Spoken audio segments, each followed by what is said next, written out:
Make mine Marvel. Make mine Marvel. The mutants are multiplying, and so are the seasons. And I'm so happy for this. Marvel has officially renewed X-Men 97 for season 3, even before season 2 hits Disney Plus in summer 2026. The animated revival has struck a nostalgic nerve, blending 90s vibes with modern storytelling, with Magneto leading the team and the multiverse creeping in. Fans are bracing for more mutant mayhem. 3 seasons deep, and still no cure for the X gene. We're here for it. Nice. Yay. love it. Cool. I'm excited for this. Also, more luscious locks, Lyncher. Exactly. It's the luscious locks. That's what everybody cares about. It is. You know what impressed me about season 1? Not just like it brought all the nostalgia back, but the way they wove in so many different X-Men storylines on top of each other.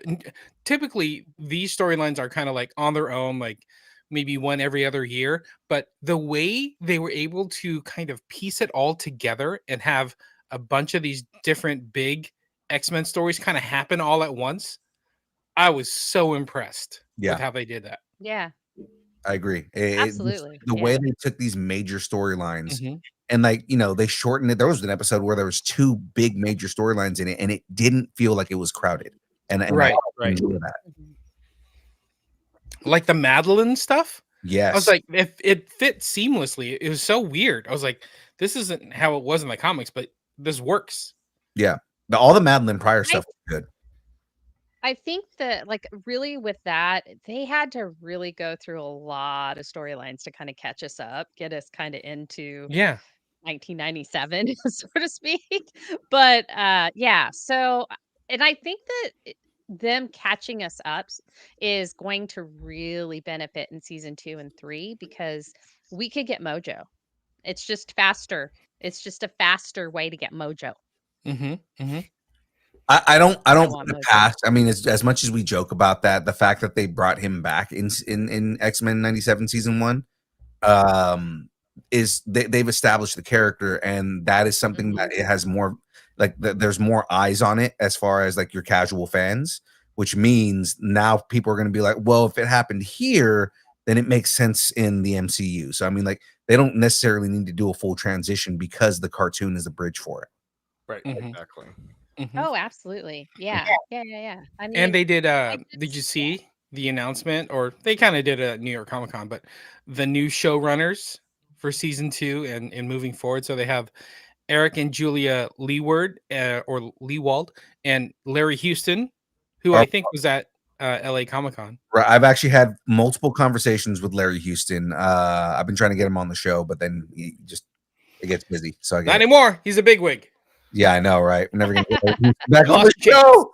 But Larry Houston, I mean, the original showrunner for the original show. So I mean, like it's a exactly big deal. Yeah. So yeah, the original showrunners are back for this season. It's gonna be awesome. Absolutely. Very cool. I agree. All right. Yeah. All right. Well, let's jump into the next one here. The Synthezoid saga just got a whole lot weirder. Marvel dropped the first trailer for Vision Quest, and it's packed with multiversal chaos, a human-looking Ultron, Wanda's son Billy, and a storyline that picks up the emotional wreckage of WandaVision. Paul Bettany returns as Vision, but this time he's searching for identity in a fractured reality. If WandaVision broke your heart, Vision Quest might just rewire the whole thing. I have to tell you this. I'm so sorry about that. I just had Billy on the brain today. It's supposed to be Tommy. It's Tommy that's going to be in the show.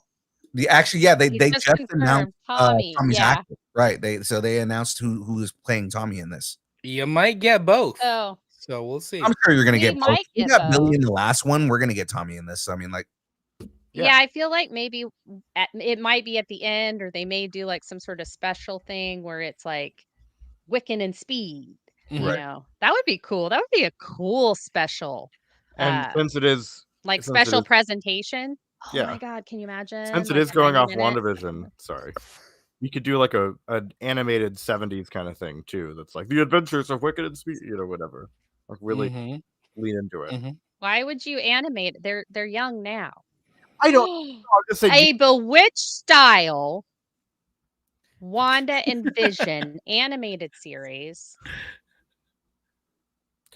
I'm saying you could frame it like a classic. It doesn't necessarily have to be animated. I'm digging myself to roll. So It's just anyway, this sounds cool. I'm very excited for this. You should see the backyard. Yeah. Well, I'm excited for this one. The way Paul Bettany is super excited for this show gets me excited. He was like, because he was excited for it at LA Comic-Con, but he was even more excited at New York. And I think part of it was also because Marvel allowed him to talk about it at New York, whereas they didn't allow him in LA to do it. So yeah, because his boss was there. Brad Winterbaum was on stage with him. He's like, I can talk about it. Yeah, exactly. Exactly. You're allowed to say something? Winterbaum's here, so I can say what I want. Okay, cool. Yeah, totally. Brad's like got an earpiece in his thing, and he's like, "Stand down. You can talk." It's like, you go. That's good. All right, let's go ahead and move on to the next story here. He is a damn good lawyer, and he really is a damn good lawyer. Kristen Ritter shared first look footage from Daredevil Born Again Season 2, and Marvel confirmed it'll connect directly to Spider-Man Brand New Day. With Charlie Cox back in the suit and street-level stakes rising, this crossover could redefine Marvel's grounded heroes. With Daredevil Born Again tying into Spider-Man Brand New Day, Marvel's grounding its multiverse in bruises, betrayals, and back alley justice. Hell yes. I just like they didn't announce that she was in the show. This was the big announcement that she was in the show. No, they did. Yeah, we've actually talked about it a couple of times. That's what I was thinking. I'm like, I know when she like came out on stage, everybody went crazy, but like it was maybe it was just like she wasn't announced to be on stage. She hadn't seen her stuff or the trailer, the footage they showed. That's what it was. And so she was super excited about that because I saw like a clip of her watching it and just being like giddy like a schoolgirl because she actually saw herself back on there. So yeah, because I know she knew about it because she had talked about it before. Like she was talking about like, I don't know if I'm allowed to talk about this, but I am gonna be in season 2. So and that's where the speculation for a lot of people with like, is Coulter coming back? Are we going to get Danny Rand? Are we getting the other characters?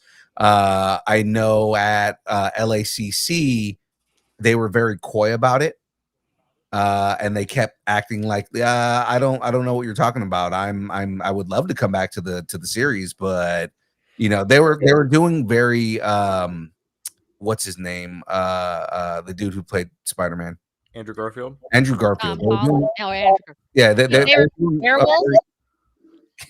They were doing a very Andrew Garfield style, like kind of talk around it because they're just like, we don't want to get in trouble, and people don't know that we're in the series yet. I'm sure if anything, once we get a trailer for season 2, that's when they're gonna reveal at the end, like, oh shit, Mike Coulter's back, and it's gonna be a big deal like that. Yeah. That's cool. They can't give everything away like now, because then what then we'd just be like, you have to give us the series now. Right. Told us this now. Now we need it. But if they dribble, then that's kind of what made me second guess myself. I'm like, we've been talking about her being in this show for so long. I'm like, was it always a rumor, or did it actually get announced? Is this the announcement? I totally forgot. Right. It was. We did like a quick bite on it. Yeah. I remember a couple that of months ago that she was in it, but she hadn't really done much press about it, and so I think this probably was her like, "Ooh, guys, look what I'm here," So. Right. Right, I'm with it. Anyway, let's move on. Yeah, I was gonna say let's go ahead and move on to the next story here. Venom, Gwen, and Daredevil. Oh my!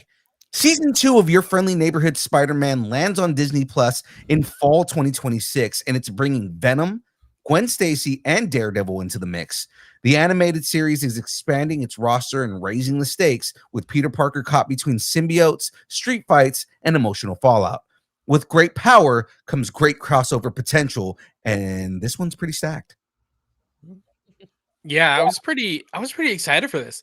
I don't know if you guys watched your friendly neighborhood Spider-Man, but it's such a nice fresh take. It's such a good entry point for Spider-Man and getting into the lore, and they're packing the show with so many like guests, whether it's villains or heroes, that sort of thing, even in season 1. So like seeing them push into season 2 and getting this much more, I'm with it. I like it.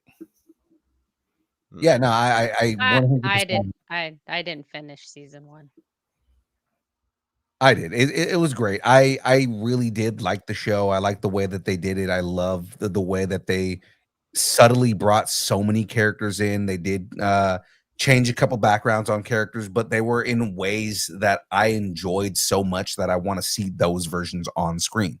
Like I loved the Osborns. I love the way that they did Norman and just it made so much sense.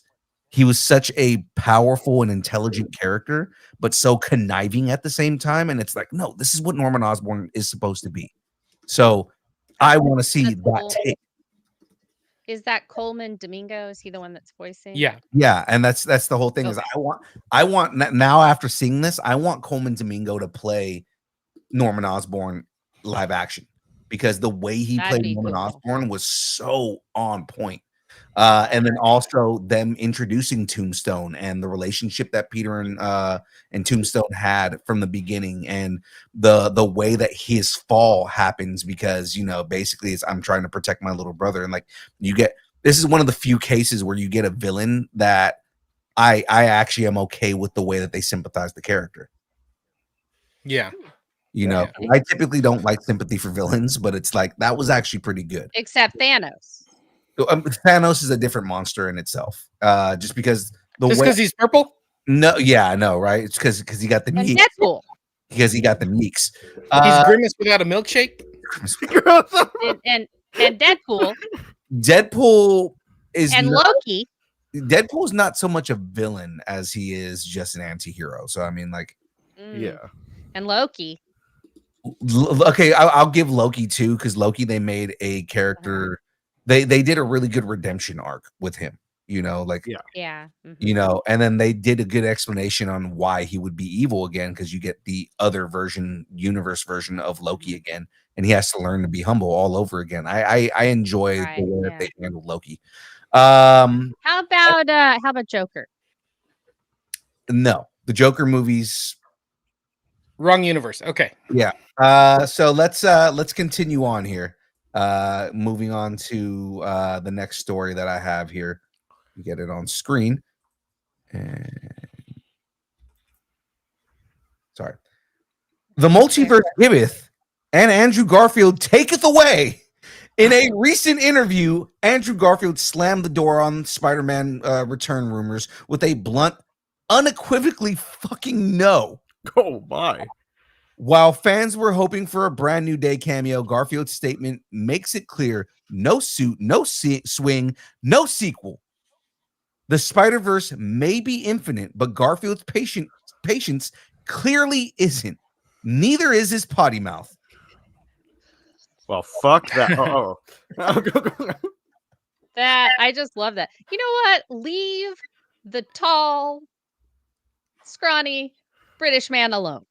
If he doesn't want to be Spider-Man again, he doesn't have to be Spider-Man again. Look, the guy is making bank doing these indie rom-com, a little off-kilter movies that he's doing. I appreciate it. I loved him in Tick, Tick, Boom. So I don't think that he's off on it. I think it's just more everybody keeps on trying to get spoilers out of him, and he's just like, I don't fucking know, and I'm not coming back, so kiss my ass. Right. And it's coming back, and I can't tell you anything. And it's on par. Like, he's been known to just flat out lie to the press. Like, he really has. Yeah. So it's all right. He did it so well.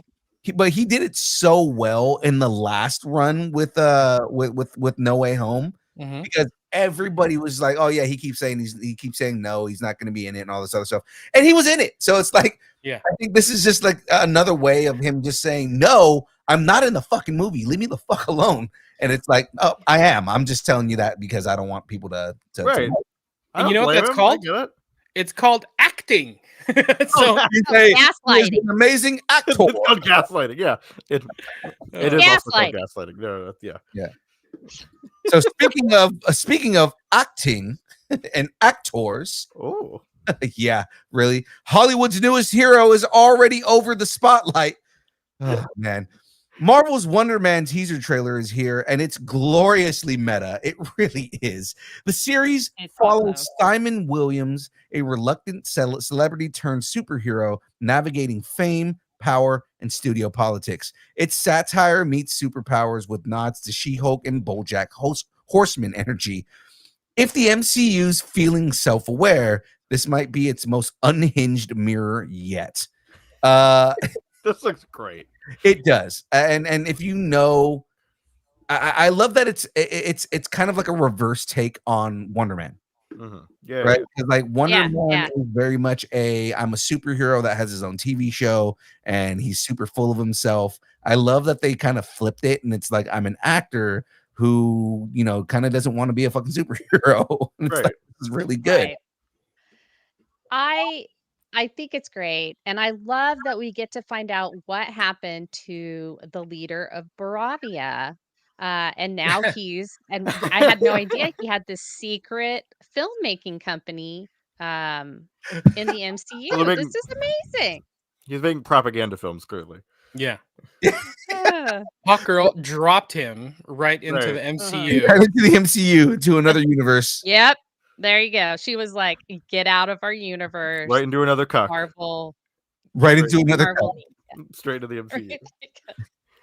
But yeah, no, I really think this is going to be great. I do love how they're doing it. I loved the whole like montage of the old 70s Wonder Man show. Old 70s Wonder Man show. Yeah. And that because it gave me like, do you guys remember the Kathy Lee Crosby Wonder Woman movie? And Kathy like the TV movies, like the Hulk, Thor TV movie, those cheesy. Yeah, it gave me it. It was serving those vibes, and I was eating it up because Red Brown Captain America. It really did. I was like, this is amazing. I totally want to watch the show. And to have Ben Kingsley back as Trevor Slade. I love Ben Kingsley. Well, what's funny is I love in the trailer that they like kind of showed, wasn't he a terrorist at some point? He was not an actor. Yeah. I was like, that's acting. That was hilarious. And now I'm like, are we gonna get to see Morris again? Did he take Morris with him when he left? I'm so excited. That would be amazing. Yeah. I would love that because I really want to see Simon Williams' reaction if Morris. And he's like, does that thing have no acting coach are you? Yeah. Why does it have wings? Like it's like I like your dog. That's not a dog. It's like what the it's wings. I mean, I just want to see that. I just want to see it. Right. I love how when Ben Kingsley was the one doing his audition, everybody outside was like, "Man, you hear all that laughter? he's killing it in there." And they're like, "Isn't he a terrorist?" Oh man, well, such a good comedic break. But you were talking about those vibes, like the old Wonder Man show vibes. You know what it reminded me of? And then I was watching some other recaps, and they kind of confirmed it was the Star Trek episode when Kirk fights that lizard man. Yeah, I was like, yes. It was like that's like the backdrop. It's like almost like they filmed it in the exact same place. They did. Actually, SHDU has a story. I have a story about that. Okay. It is called Vasquez Rocks. It is a place right outside of LA. It is just before the studio line where you have to pay actors more. So like after that line, right, I guess, a few miles away from Vasquez Rocks is where you have your union contracts, you have to pay them more. But it's right within that place. And so that's where they filmed a bunch of shit there. That's not a thing anymore. That's why in like the 60s and things, they filmed a bunch of shit. They filmed Star Trek there. They filmed some, serials there and things. And there's a Galaxy Quest scene that they filmed there. Which was a Star Trek reference. So so there's a bunch of episodes of Star Trek. That is interesting. Great. So, so I'm sure that was intentional. It could have been like a county line thing or something, but that's I'm cool. so proud. I'm proud. Fun facts with SHDU. I'm so proud that my lore retention and knowledge is being passed down to the next generation. Yeah, it's the next generation of nerds. Just taking. Yes. Well, let's get into this, guys. We've surfed the timelines, dodged variants, maybe broken a few canon laws, but let's shift gears from the MCU multiverse to what is happening around the other fandoms. Let's plug in to the rest of the download. Jen, take over because it's time to talk about NYCC.